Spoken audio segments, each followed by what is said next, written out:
Tēnā koutou katoa. The patient case I'm going to talk about today demonstrates how the appropriate utilisation of imaging in heart failure can improve patient outcomes.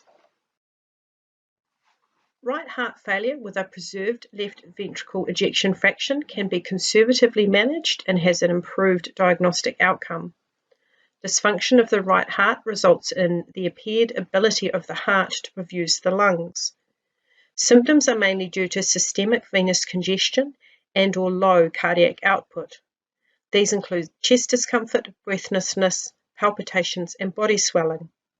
With a preserved EF, treatment is directed more towards treating associated conditions, for example, hypertension and atrial fibrillation, and associated symptoms, for example, edema. Patient H, a 47-year-old gentleman of Māori ethnicity, presented to the emergency department in July 2021. He had been feeling generally unwell and had lower leg swelling bilaterally. His last weight at the GP was 213 kilos 4 weeks ago. On arrival in ED, it was now 233 kilos. He had increasing shortness of breath, which was worse on exertion, no chest pain or palpitations, no cough, sputum, or COVID issues. Patient H had a complicated medical history. He was morbidly obese with uncontrolled diabetes with secondary complications. The concern at this admission was their right heart failure, likely secondary to obstructive sleep apnea or obesity. Just want to pause here briefly to acquaint you with some statistics to demonstrate how important an accurate diagnosis was going to be for patient H. In New Zealand, the heart failure mortality rate among Māori is more than twice as high as that of non-Māori. Māori are 4 times likely as non-Māori to be hospitalised for heart failure.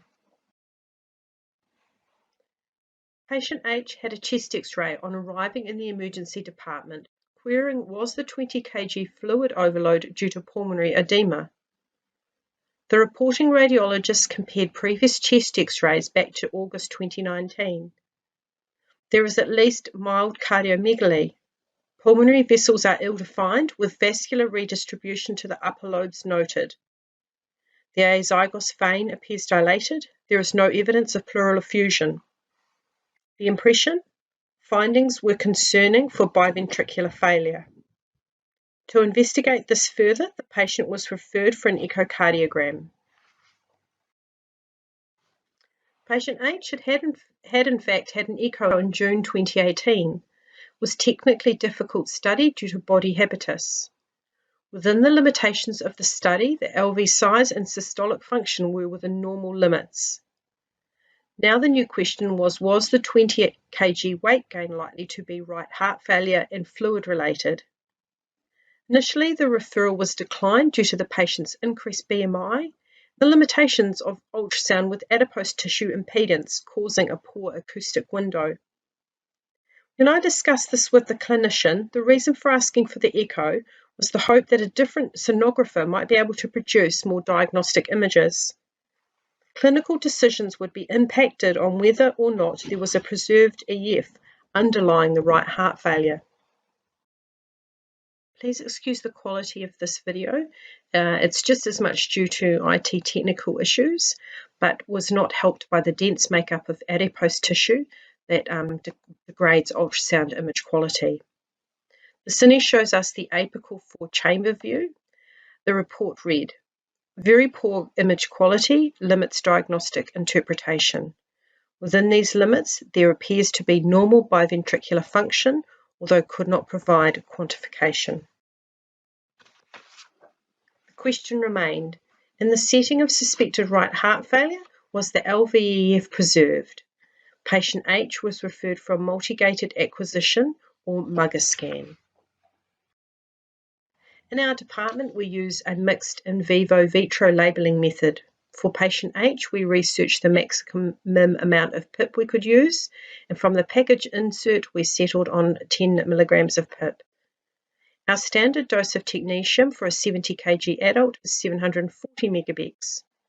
We decided on 1.8 gigabecs for this patient. It felt the benefit from getting a good quality label and therefore improved target to background ratio and improved image quality outweighed the risk from the increased dose of technetium. We imaged the patient on the dual-head Philips Brightview gamma camera with ECG gating and LEHR collimators.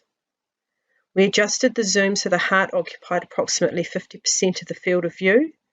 The distance between the camera and the patient was as small as possible based on the patient's body habitus. Our image was acquired for 15 minutes, 1,000 beats, and we get 5.2 million count. The left anterior oblique view is the best at 45 degrees or at an angle allowing for the separation of the left ventricle from the right. For this patient, we set the angle at 50 degrees. The Mugger scan provides qualitative and quantitative information on the heart. From the planar Mugger, our right ventricular ejection fraction cannot be reliable. The report read, images demonstrated reasonable LV systolic function with an LVEF of greater than 70%. Right ventricular systolic function is qualitatively normal. Confirmation that the LVEF had been preserved in the setting of suspected right heart failure allowed the focus of management to be on patient H's associated conditions. The Mugger scan provided a good result for our patient. If unsuccessful, a cardiac angiography procedure would have been needed to assess the heart. A cardiac angiogram comes with increased risk for patients with comorbidities like those of patient H.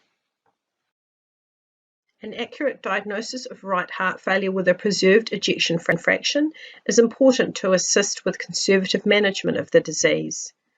Heart failure patients with a preserved LVEF have an improved prognostic outcome.